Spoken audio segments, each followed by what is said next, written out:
Welcome back to the channel. Don't forget to like, share, and subscribe my channel. Today we are exploring how to create business dashboard design using Smart Sharpen and Photoshop. I open Photoshop and bring in a business dashboard layout. I pause because dashboards demand precision. I duplicate the layer first. I open Smart Sharpen and zoom in to graphs and metrics. I increase amount carefully and watch clarity improve. I adjust radius to avoid glowing edges. I zoom in on numbers and labels.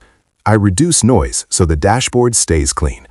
I toggle preview and feel confidence rise. I zoom out and imagine this dashboard in a boardroom. The business now looks data-driven and professional. Smart Sharpen here supports decision-making by improving visibility. I stop when clarity